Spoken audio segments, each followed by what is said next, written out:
a circle and a spiral, like a wheel in a wheel, never ending or beginning. Good evening, Washington, D.C. This is Earl Rush with the Straight Up Talk Show with Earl Rush Update. Tomorrow, Tuesday, November 3rd, 2020 at 7:30 p.m. we have the election edition of Straight Up Talk with Earl Rush. Our special guest for the evening will be the fabulous Liz Strom. Liz Strom is a professional life and career coach, in-demand speaker, workshop facilitator, and survivor. She is also the founder of Creative Calm Solutions and also one of the organizers of DC Salsa Media. But don't get it twisted. It's not her real job. Hopefully you can join us tomorrow for the one-on-one interview with my longtime friend, Liz Strom. It's going to be a great evening. Hope to see your face in the place. You can catch us streaming live on Facebook on the Straight Up Talk with Earl Rush Facebook page. Hope everyone has a very blessed and productive evening. Hope to see you tomorrow. Good evening, Washington, D.C., Facebook, Instagram, anyone who's watching. And welcome to the Straight Up Talk with Earl Rush show. And for those who don't know me, I'm Earl Rush. This evening, I have the honor and the privilege to be interviewing the fabulous Liz Strom. I've known Liz for about 15, 16 years. She's known of me for about 20 years. She's a fabulous person. So for those who know her, I'm just repeating something you already know. If you don't know, she's a very, very lovely person, very nice person, has a great heart. She always has my back, and she invites me to her Super Bowls. She invited me to her wedding, so she's cool with me. So without further ado, I'm going to catch up with Miss Liz Strom. Liz, how are you? I'm doing well. How are you, Earl? Liz, I am doing so well. Thank you for taking the time out to spend your busy evening with me, because I know your hectic schedule is always holding you back because you got it going on. Nothing would ever hold me back from talking to you and connecting with you tonight. That's for sure. See, that's why everybody likes you, because you're genuinely sweet. See, there are a lot of times people are nice all the time, even like they just get on your nerves because they're just too bubbly, and it's like, oh, please, come on. But you are a genuinely nice person. That's why I like you. So do you have your, from all the stuff that you've been through life and all I've been through, I wanted to toast you. I toasted Frederick Salsa on her. So the tradition with the beautiful ladies is that we toast to you and life. All righty. Cheers to you. So we're going to get straight to the point, because I know your business election night. Some people want to find out when the election is going to be stolen or whatever. But anyway, I'm sure you voted, of course. It's none of my business who you voted for, but I'm sure you voted. I did. I voted a couple weeks ago. The first chance I got when we got our mail-in ballots, filled it out, dropped it off. All three of us in this house did it the first day we possibly could, because it means that much to us. Beautiful.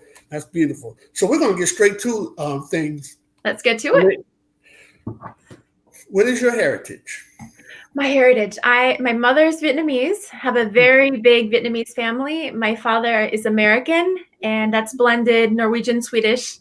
So a lot of people, when they see me, they're like, you can't be Vietnamese, you're tall. And then I go, well, I'm Swedish, Norwegian, American. They're like, oh, that's why. I'm like, actually, it's the Vietnamese side of my family that's tall. So okay. All right. When I wear shoes dancing salsa, I'm almost 6 foot tall, and nobody expects that when they meet me in person. So I'm the tallest Asian you'll ever meet.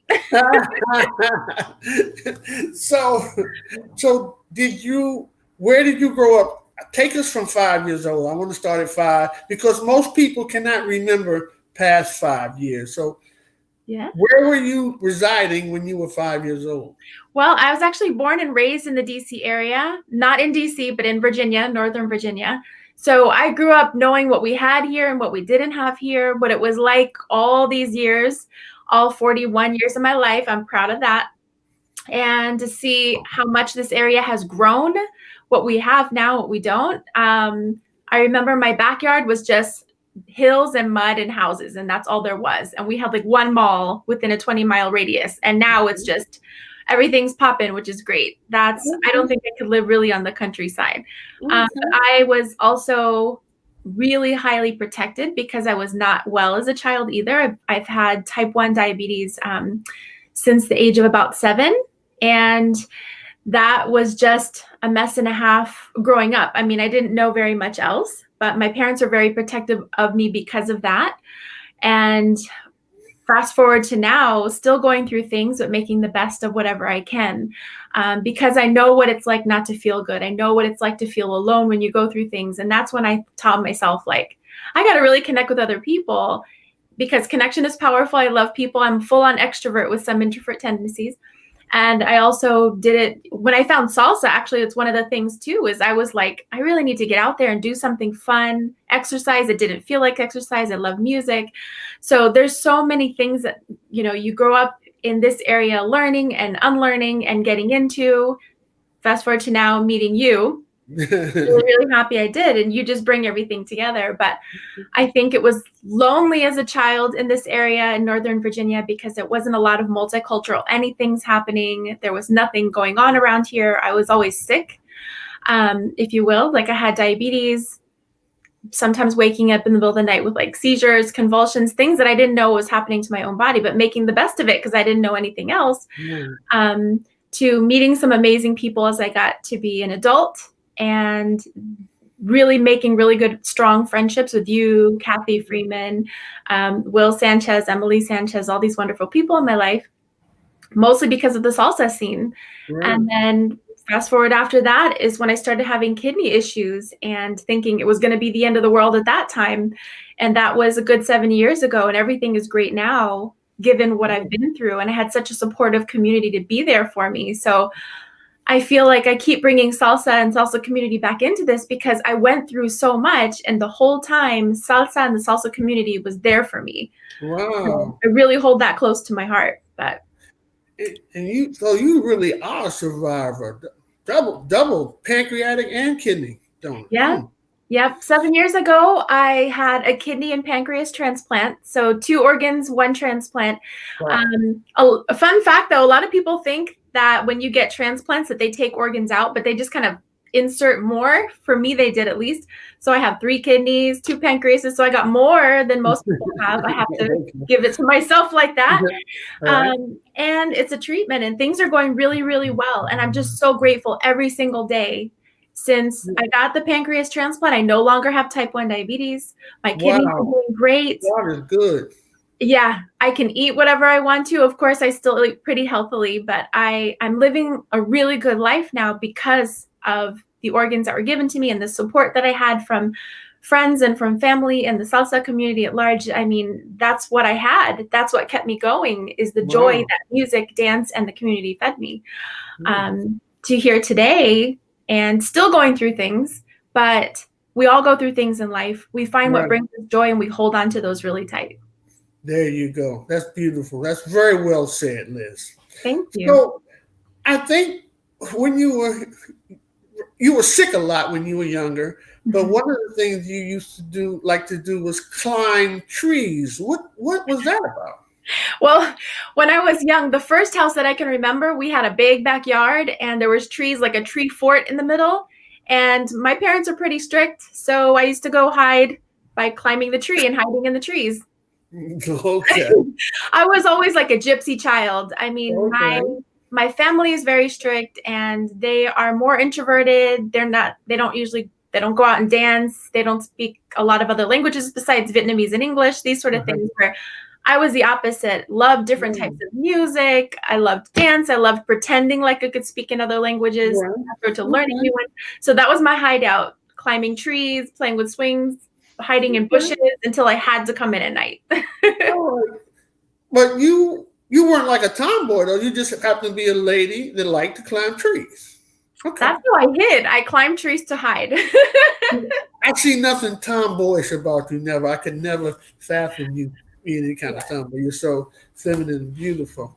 Thank you. Anyway, did you do any other kind of dancing? Take any classes or anything when you were younger? Or when I was younger, I wish I could.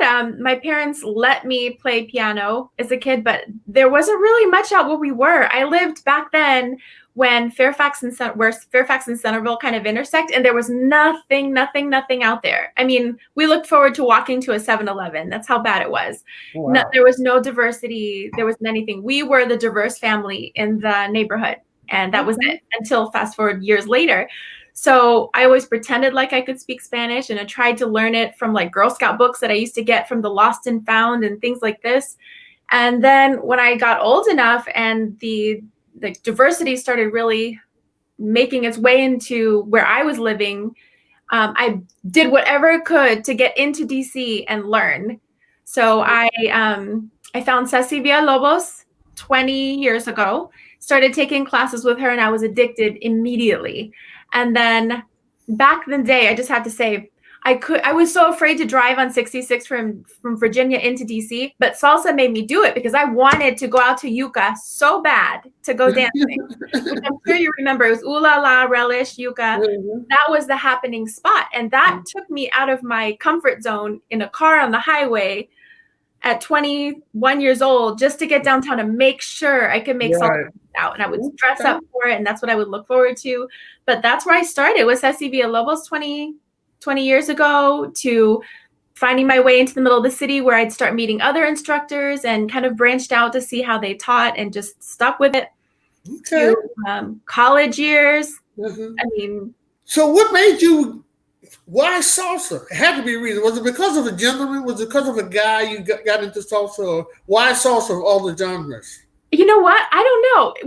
Since I was a kid, I used to run around the house going, my mom was like, and I was like, I'm speaking Spanish. And she's like, you're speaking Spanish. I'm like, yes, I'm speaking Spanish. And like, I don't know what the fascination was. I have no idea. You know what? Now that I'm saying this out loud, there might be a reason, because when I was sick in the hospital, you had very few choices in channels on your medical TV. And it was in English and in Spanish, and the stuff in English was boring. So I'd watch the dramatic stuff in Spanish, and I think I grew a liking to that. Okay. So, and I think just when I started hearing Spanish music and trying to learn the language, I fell in love. I love music. I love so many different types of music: Arab music, Indian music, 90s R&B. I mean, so many. Music moves me. It really does. And it's taken me through a lot, but yeah. Right. So Liz, how were you scholastically when you were in junior high school and high school? So I was a really good student, except for the fact that I liked not to be in class. So I could pass all my classes, high school and beyond, without actually attending, but it didn't work that way in college. So I learned that pretty quickly. So I was a good student, other than not wanting to be in the class. I made good grades. And then in college, I had to be in school studying constantly. Yeah. And in college, I also took dance classes because I was so interested in all. I took Cambodian temple dancing. I took acrobatic Chinese dance. I took all these things. And then I actually fell in love with, there was a salsa group that was outside practicing. And I was like, oh, that's what I want to do. And I asked them how they learned, and they told me they were taking an Afro-Latin dance class. So I signed up for one. And there was a club also, so I joined the club, and it was called the Azúcar Salsa Club.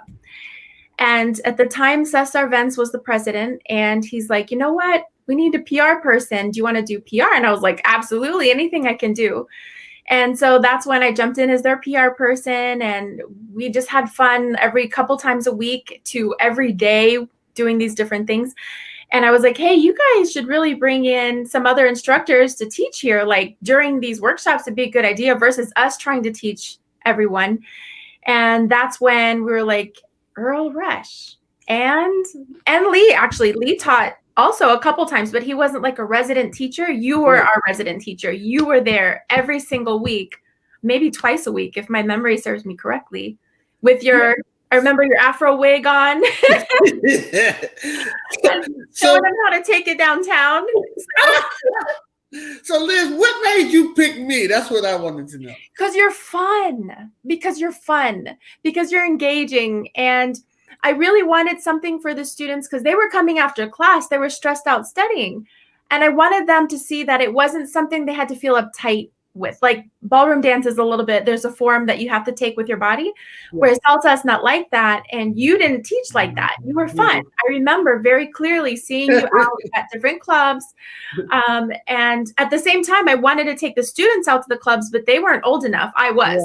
So I had to bring the club to them by bringing you to Mason, Cesar, and Aida, and all of them. So I appreciate you bringing me out because that kind of like gave me a little push to my little teaching career since I was teaching out at George Mason, the Azuka Club. You know, that was a big deal for me, right? And then it gave me exposure to other people outside of Washington. And I posted on Facebook today, I met 4 of my favorite people and 4 of the nicest people through you. Matteo Johnson, Patty Reyes, Kat Aguilar, and Kat Flores. I met them all through you. And we used to have so much fun out of George Mason. But enough about me. This interview is about you. So we're moving on. Okay, you graduated from Mason. And so now I'm meeting you inside the club. And you are one of the organizers for the DC Salsa Media. I remember when we met like it was yesterday. We were at Caribbean Grill. I met you and Kathy and Mario and Liz Cruz. And some guy was in there. I was doing a Friday night there. And some guy was in there. I said, you know, I'm trying to be sociable, host. Yes, can I help you, young man? And he says, yeah, I'm here to meet some people. I'm here for some meetup or something. I was not aware of the Salsa Meetup. So I'm like, yeah, pal, it's Friday night. Everybody's here to meet up somebody. Get out of my face. Right? So then I go in the corner and I see this little DC Salsa Meetup sign, red and white. And I meet you and Kathy. And wow, we've been friends ever since. Those were such good times at Caribbean Breeze. I remember like it was yesterday too. I remember meeting you. Well, we had met, but like outside of Mason, being out in that scene. Kathy and Mario, they were just so much fun. I was instantly attracted to their energy. At the time, there's a theme here, the fun part. I think that people really should enjoy, if they're going to get into an endeavor that's supposed to bring enjoyment, they should go to the people that they resonate with, and that you guys did it for me. So I was working with Mario and Kathy all the time, doing the DC Salsa Meetup thing where I was hosting a couple times a week, meeting you and your Susie Q's Take It Downtown, showing the students what it was like. And the students were in awe of you. They would tap me on the shoulder, hey, isn't that the instructor? Is that the guy, Earl Rush? I'm like, that's him. He'll be in the studio. Pay your $5 and let's go. And that's funny. Matteo, his company, Motion Envy, is one of the sponsors of this talk show. So I found that to be ironic that, you know, you took over from that Azuka Club, and I met Matteo through you, and now he's one of the sponsors of the show. I had to get that plug in for his company. He's a very talented person. And he is. His photography, videography, and I think there's T-shirts and all sorts of things that he's doing just shows you the passion that he has for what he does. But his eyes, very artful, creative, all of the things. And he's such a nice person. I haven't talked to him in years, but I just remember him being this big sweetheart. Genuine. Really nice guy, but he's such a great dancer. The women love him. Women run up to him, Matteo, whether it be kazumba, bachata, salsa. So I feel good that he learned from me doing Mason. It's funny because I remember him back in the day in the Azúcar Club taking classes with you. I can picture him right there on the dance floor in the Dewberry Hall dance studio. Kat Aguilar and the other Kat, they both were of like the younger generation Azúcar. So I think you met them a little bit later. So they're probably like, Liz Strom didn't introduce you to us, but they were part of Azúcar. They're the younger generation. So right when I left is probably when they started. Oh, well, let me go change that post then. I give me credit. It's okay. All right, moving right along. Okay, so how was it being one of the most, and you guys did not have no idea it was going to be like that, but the DC Salsa Media was like one of the powerful lobbyists for salsa, for salsa in DC. I mean, how did it feel? I mean, I guess it became overwhelming because people were always trying to get you to do it, especially Lee and I. We would be pressing you guys every week. No. Bring the meetup to our club because you guys would bring, whenever the meetup had something, there was going to be 100 people. Yeah, in the beginning, there was a lot more than that. I mean, Mario first started it on a whim because he wanted to dance salsa in this area. So he began a meetup. I think it was a New Year's Eve when he pushed the start group button. And then slowly thereafter, Cathay met him because she came out to an event and she was like, okay, he needs to expand this. And then their energy together just is explosive. So at first it was them two with Christine and Liz Cruz, I think. Yep. And I came in a little bit later when they had about 100 meetup members. And then it took off from there, from 100 members to now over 8,000. Yeah. It's so crazy, but you guys never bothered us because we were the happy faces at the door. We didn't have the pressure to take on costs of putting on events or anything like that. So anytime someone asked us, we would say yes until we had to say we can't do multiple events on a night or whatever it was. But we loved that we were invited everywhere and our members could get a discount. So we felt like the happy faces. That's it. We were the ones who got people discounts in. We were the happy people at the door saying, hey, meet so-and-so, and making people feel comfortable, wanting to keep coming out to events. And that made us happy. So it served us, but there was no pressure because we didn't have to carry a cost. We were just having to show up and greet. Well, there was no monetary pressure, but there was pressure from the other organizers because sometimes they were saying, well, you guys have parties with Lee and Earl all the time. Oh, that's true. And sometimes you would have to tell us, look, Earl, we just had a party with you last week. I have to have a party with Michelle. I have to have a party with Keith and Mr. Momos. You know, we got to spread this thing out. You know, for me, I always wanted to meet up to do my parties because I knew it was going to be 100 people there, at least. Yeah. I remember we'd have events where there's like 400 and 500 people out at one time. And that was crazy out of control, but it was so much fun because I felt like it was a meetup. The whole thing was a meetup at some point. Exactly. Yeah, from other organizers, they always thought we favorited you guys. And I'm like, well, first of all, Lee and Earl are on top of making events. So they invite us to all their things. So you just have to invite us when you want us to come. And that was it. But it wasn't that. It was, we were really honored to be invited by other promoters too. But you and Lee were just putting something out like a couple times a week. You know what I mean? Like, okay, Sunday, Monday, Tuesday, Wednesday. There's always something you guys had that you guys were creating. Well, I mean, you know, Lee and Edgar were doing their thing over in Georgetown on some nights, and we were doing our thing on the same night. But we were fighting for that meetup. And we would, you know, what I miss the most about the meetup? The discussion boards. Those got out of control sometimes. Lee and I would come on there and battle, and there'd be other people talking about, well, you don't dance on one, you don't dance on two. No, a whole lot of silly stuff. But I missed the discussion board, though. But I think everyone was so passionate about dancing, and depending on which teacher they learned from, if it was Ceci Villalobos or if it was Sion or who, you know. Yeah. Back then it was D Scott, yeah. So there was a lot going on. Everyone was so passionate about going out and dancing that they took offense easily to things that weren't the same as theirs. And I'm somebody who always likes to be fair. So I wasn't sugarcoating, but I was trying to make people like see the other side. So it was a lot of energy, but that discussion board was fire. It was fire. But you know, that was then and this is now. So we move on. Yes. we want to talk about the things that you have going on right now. You're a life coach, career coach. Give me the lowdown of the things that you have going on. This interview is all about you, not about when you met me. Let's talk about you.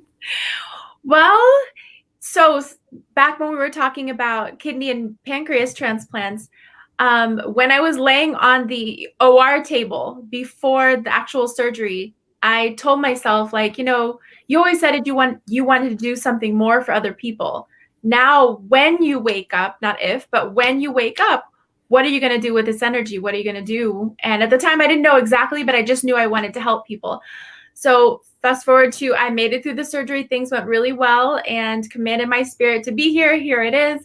I started seeing that there was something out there called something like life coach, but it was health coach back then. So I decided to become a health coach, but I realized that I don't want to be the one in someone's ear telling them to take care of themselves in that way only, to evolving it into life coaching. And back then, no one knew what a life coach was. So I had to do other things like career coach, which I actually love to do, resume writing, which I never thought I'd love to do, but I'm really good at it. So I write resumes professionally as well.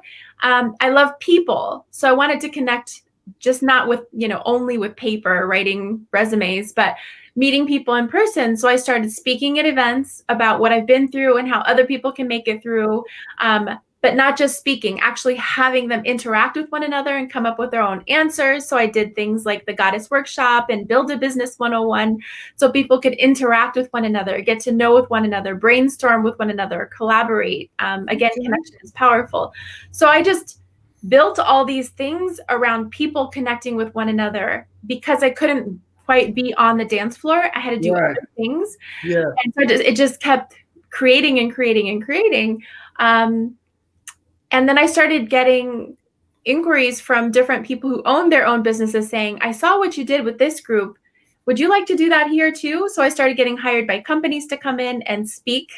But people don't really like to hear others just talk at them. They like to be seen. They want to be heard. They want to interact with other people. And that's where everything blew up, is that's what they know me for, to come in, introduce myself, give a little bit of background, and then have them interacting with one another until you basically have work friends, understanding one another on a different level, just creating different opportunities for people to connect human to human. Look, that's beautiful. Let me ask you this. Can you elaborate a little more on the Goddess Workshop? Yeah, absolutely. Well, the Goddess Workshop, there's a lot that goes with it, but in short, there's what I call a divine feminine energy within everyone.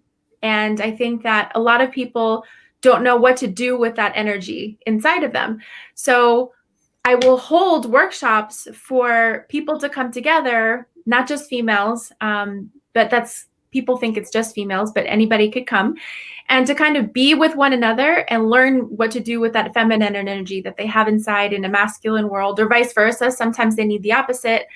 So we'll just have different workshops. A lot of the times I have activities planned in the workshop saying, okay, this is what the divine feminine is. If you were to imagine yourself as a goddess, for example, what would you look like? And when people started having issues with describing themselves as goddesses, that's when they started realizing, I don't see myself as a goddess. Why don't I see myself as a goddess? Why don't I see myself as a complete human being? We all are. We forget we are, because the world tells us we're not that way. Ooh, who's that? Look, and the world came on here. What? Am I asking correctly? Yes. What's going on, Carolyn? Forever. I miss you guys. I miss you guys. How have you been? I thought she was on the West Coast, by the way. I didn't think she was back here. She may not be. Who's on the West Coast? I'm here. What were you doing on the West Coast, Carolyn? I ran away for the weekend. Okay. I just needed some fresh air. Well, okay. Well, hold on here. What the hell? Somebody's trying to come in. What? This is a whole-blown socially distanced party now. I love this. I have no doubt. I'm sorry I interrupted your talk. I didn't want to interrupt. It's not interrupting. This is a party. She's just here. Go back and finish your thoughts. I can't now because Carolyn is on and I love her. So Carolyn is something else, but I'm going to go into that. I'm not going to go into that right now. That's my buddy. She always got my back. That's right. Because who else is going to, if you got to love you. Go. So, Liz, what was one of your favorite spots that you hung out? Was Zanzibar your favorite spot, or where was your favorite? Yucca? What was your favorite spot when you were hanging out in the town, girl? Definitely Yucca, because I dressed up to the nines to go out. I made an all-day attempt at getting ready every Saturday to get my nails done and to wear sequins and skirts and high heels, and Yucca, everyone dressed up. Right. And it wasn't until like the end of Yucca where it started getting a little bit more casual, but I loved it so much. That was I looked forward to that every single week, even though I was going to Chelsea's, Clarendon Grill, Zanzibar, all these places that you remember. I know you do. Clarendon was my jam when I wanted to be casual, when I didn't have to show up in anything but jeans and whatever. And it was just a nice warm spot to be, but I miss Yucca. Can I ask a question? Yeah. Where is Yucca? Where was it? It was at 18th and M, Northwest DC, really close to Ozio. I don't know if Ozio is still there. I assume it is. It's still there. Yeah. So it's like right down the street, like right I literally worked there. Okay. Yep. It's 18th and M. They closed years ago, but it started off as Relish, changed to Ooh La La, and then Yucca, I believe. And then I think there were some issues with payments or mortgage tax issues. I have no idea. So the whole place closed down, restaurant and all. And then it was no longer a salsa night. But Earl would create salsa nights elsewhere after that. But we had such a blast. I mean, every week. And that's actually the first place that I was exposed to club style salsa dancing. Okay.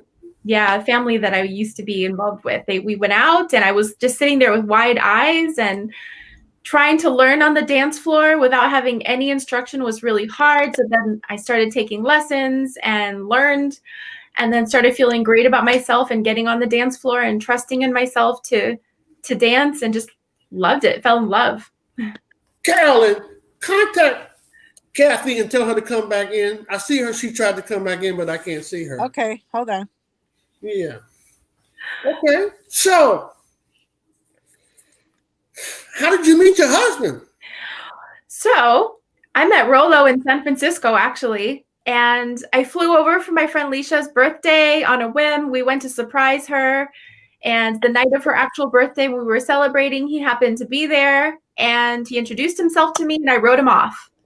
Whoa. And I did, because I didn't think I was going to date anybody in San Francisco, but that's where we met.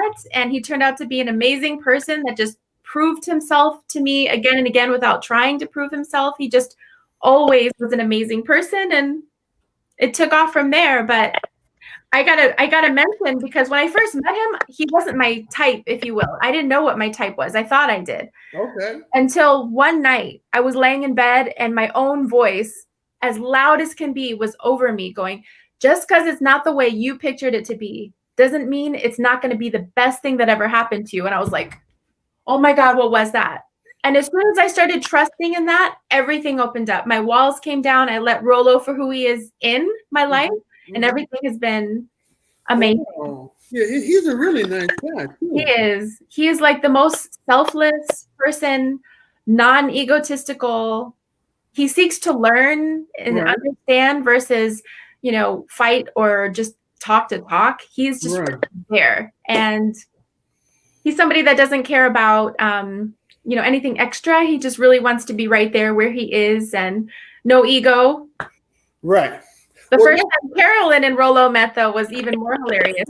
She tried to dish it to him, and he fed it right back to her. And I'll never forget that day. But they got along right away. Oh, Carolyn was giving him some stuff, huh? Oh, yeah.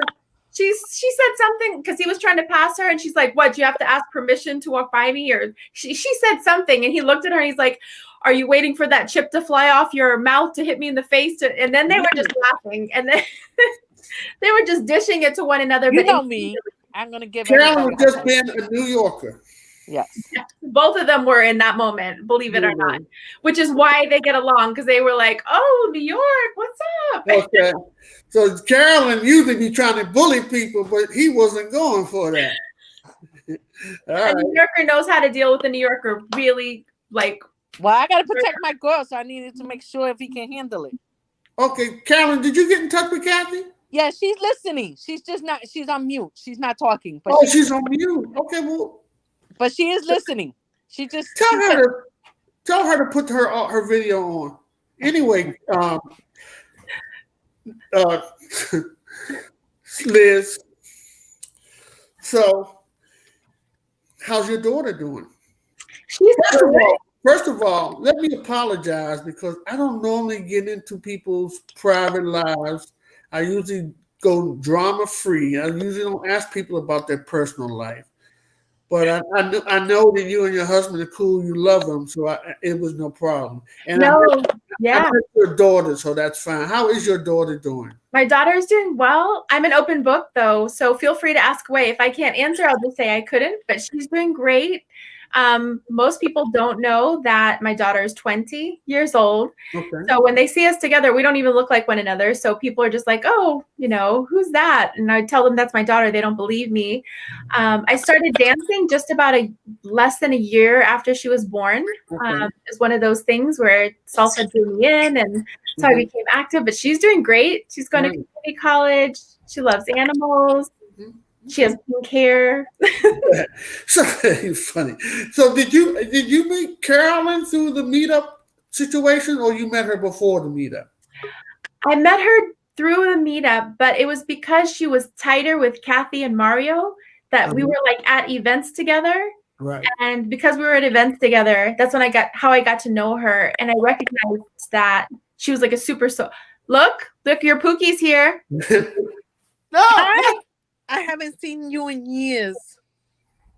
DJ Hercules. What's up, Hercules? I got to see him like a week ago, so I am like so happy to see him again. And he had no idea. I don't think that he knew I was gonna run into him at dinner one night. And I made it like a double date, even though they were like 12 feet away from us. Yeah. Hercules, can you hear us? Yeah, I can hear you. Can you hear me now? Because I had to mute it. Yeah, thank you for coming in. All you guys are so good. So we were trying to find out where you got the mess behind me, by the way. We're trying to figure out where Liz met Carolyn from. Yeah, I want to say we met through Cathay because I wasn't part of the meetup. And then I lost a bet to Cathay for something. And then I said, fine, I'll join because I wasn't a part of the meetup. I was part of the Puerto Rican meetup. Ah, okay. And that's how I met Ruben, how I met Cathay. But I wasn't a part of the salsa meetup. And I was like, I'm not joining that meetup. They change shoes. In New York, we don't change shoes. We salsa barefoot, sneakers, and flip-flops. On the concrete, wherever. Yes, in Orchard Beach, you burn your feet, and so that whole concept of wearing special shoes and looking in the mirror and all this thing, I was like, oh no. But you know what, Carolyn? You were loud and wrong because the changing of the shoes came from New York because nobody was doing that until you were going up to the socials in New York. You were talking about mainstream New York. Most people in the socials in New York back in the day changed into their dancers because they were real dancers. They weren't just I didn't know that because we just went whatever you wore, that's what you dance with. Hercules, how you doing, buddy? I'm good. Trying to grow my hair, but that's never going to happen. So. Right. Okay. Emily's in the background over here. Giving her comments too. So. You know, Hercules, your wife is very underrated as a DJ. I don't know why she stopped DJing because she's really good.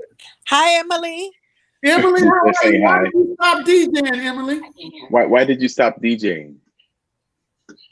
Why did I stop DJing? Let me put this back on here.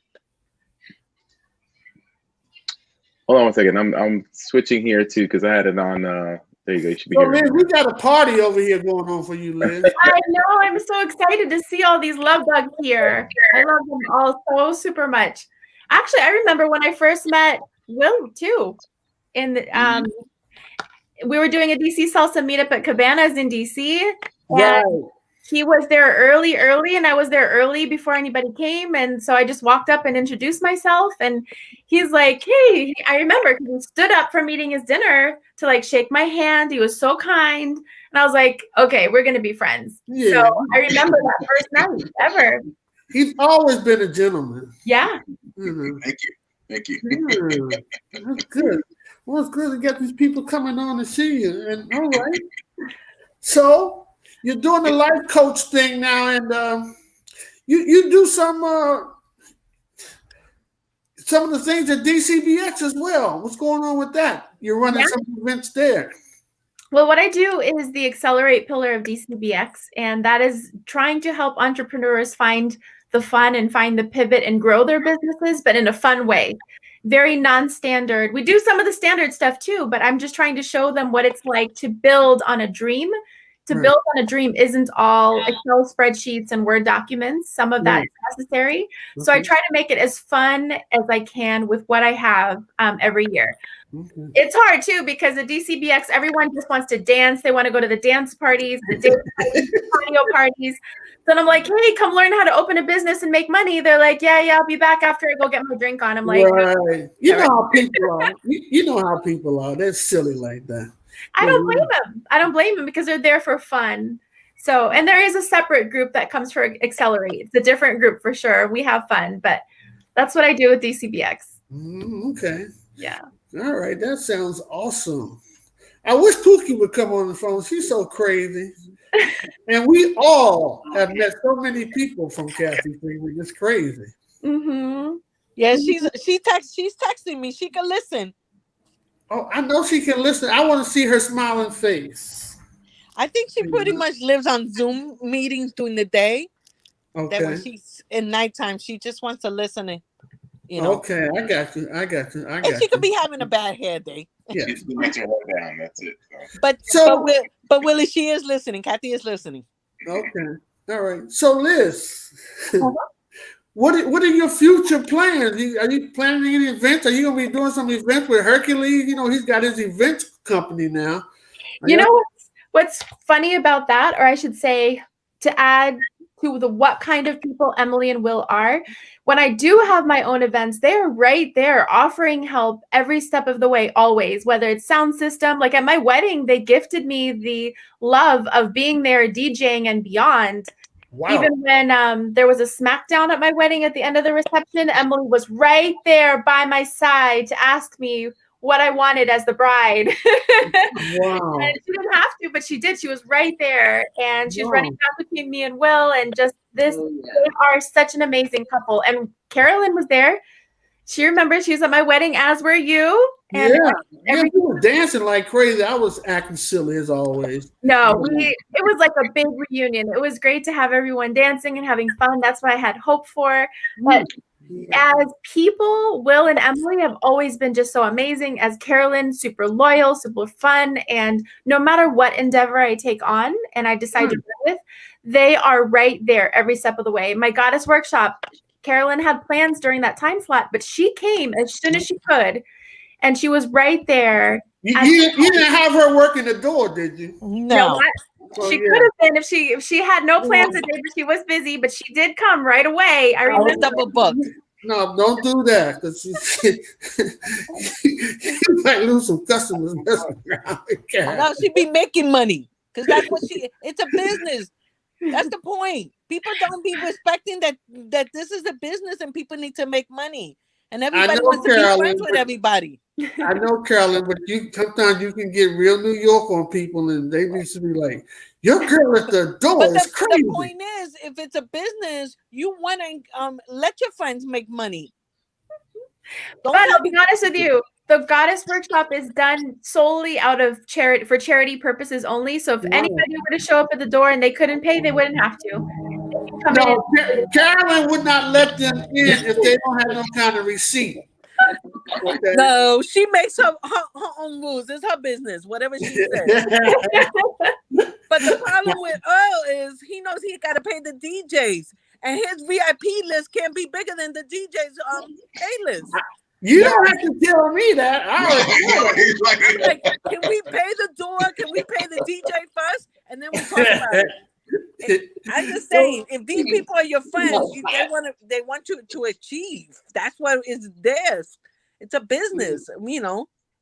Everybody wants free salsa lessons. No one wants to pay for salsa lessons. I know, Carolyn. You know, I know that better than anybody. But sometimes you can be a little rough on the people. A little. You know what it is? It's because everybody thinks they're best friends with Earl, so they come to the door and they're like, "Earl's my best friend," and they think that they can get in. There's some guest list when they don't realize you've got to support Earl a different way. You can't just be his friend in these nights. Now, first of all, if they're my friend, they already know I don't have no guest list. So these are people who are not my friends. To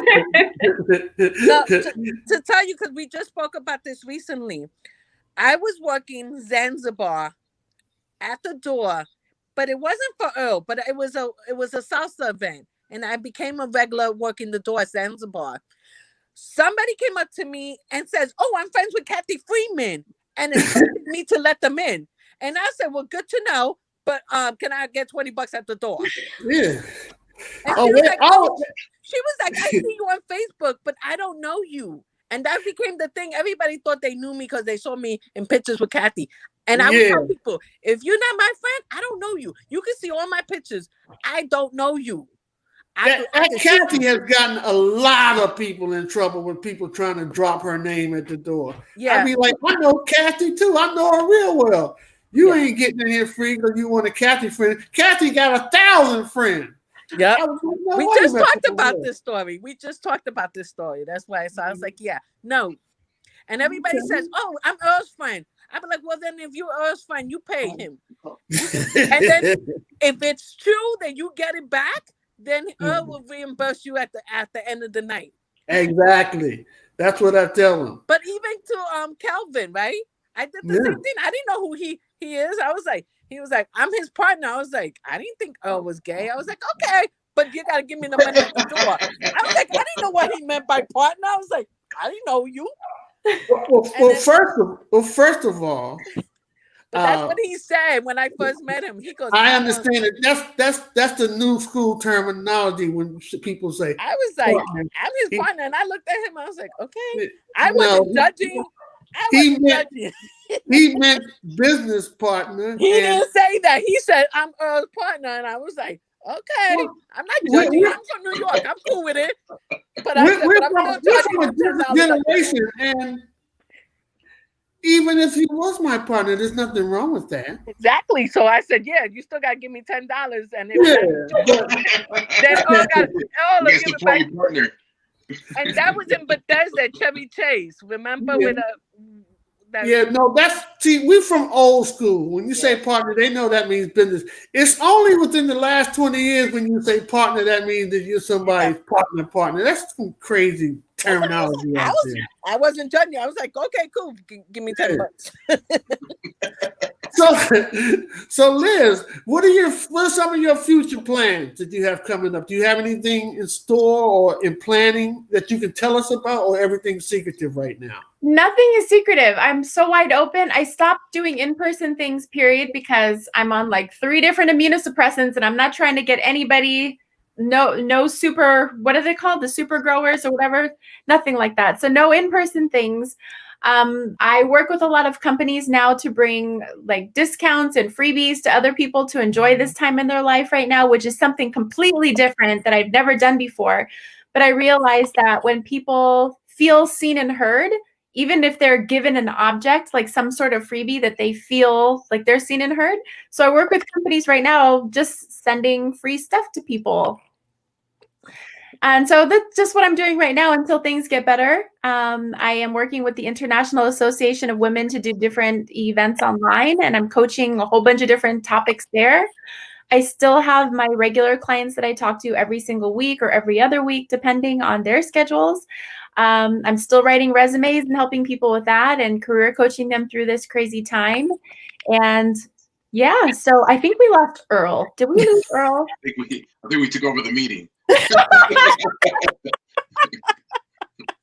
Should I get my equipment? I don't know. Boricua's in the house. I know, right? My mom is in the house. What happens when New Eureka's come in the house? That's it. Yeah, even Liz by injection. Oh my God. Exactly. How did we lose the host? Oh my God. Okay. Well, hopefully you know he's in DC. That's not fit. I know. In that area. This is now the Liz Carol Will show. Yeah. So Liz, I keep interviewing are you you. planning to do anything virtual, like any events virtually or anything like that? Let's see. First of all, the screens. We can stream without you. We got a whole different conversation. I want y'all to know I heard everything. Welcome to the Liz Carol Will show. Nice to have you, Earl Rush. Our special guest is Earl Rush. Earl Rush is in the house.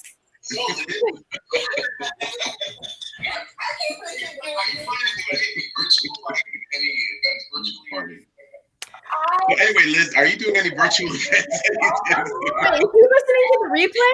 I think so.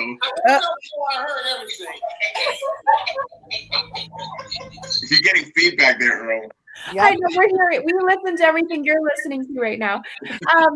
I might do a planning, like a business planner, and that's about it. Okay. Can you hear us? I am so embarrassed. Why? I'm so embarrassed. We kept it going for you. It's okay. You know what? I'll get over it. That's right.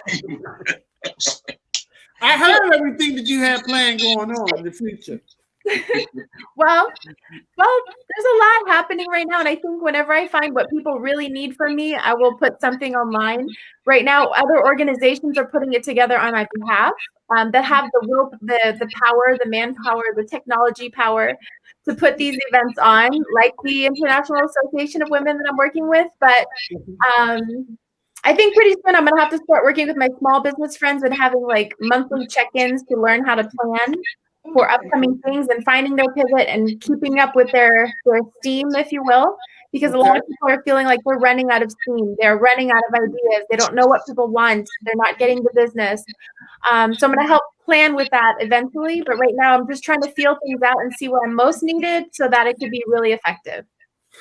Well, Liz, we're going to wrap this up, but I want to ask you one more thing before you go. Yes. How in the world did you meet that crazy Kathy Freeman? All through DC Salsa Meetup. Actually, I was attending a meetup. I was at TSR, and I remember this like yesterday too, because I went back to the restroom, came out after cleaning myself up a little bit, and she's like, "Hi, are you Liz?" I'm like, "Yeah." And she goes, "Kathy of the DC Salsa Meetup." I was like, "Hey," and she's like, "You are so beautiful," and I was like, "I love her. I love her. That is so sweet of her." That's that day, and ever since we've just been good friends. I haven't seen anybody, to be honest with you, lately. I think, like I said, the last time I saw her was in February, and before that I haven't seen anybody since like December. I saw Will and Emily at dinner, like 12 feet away from us. And that was fun to see. I don't think Emily remembers that I remember her from back in the Zanzibar days where she was in the DJ booth where you were like all encapsulated in this one small DJ booth and you stepped in and everyone's like, "I'm Latina," and we're like, "Ah!"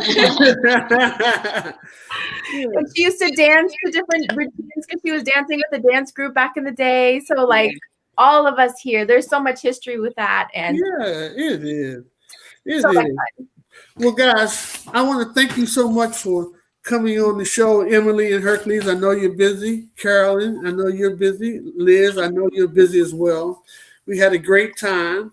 Pookie, thanks for tuning in on the audio. Liz, one more thing. I just want to say, I've known you since before the surgery and everything. I'm so proud of you. Yeah. I really am. Oh. I love you. Oh. Thank you guys so much. That means so much to me. Oh. So much. I love you. I love you too. I love you, Liz. I love you. I love you, Carolyn. And I love you too. Big group hug. Guys, thank you so much for coming out. Bye, Emily. Bye, Will. Okay, Liz. Good seeing you. Okay, Thanks see for you the guys invite. later. All Thank right. you. Take care. Bye.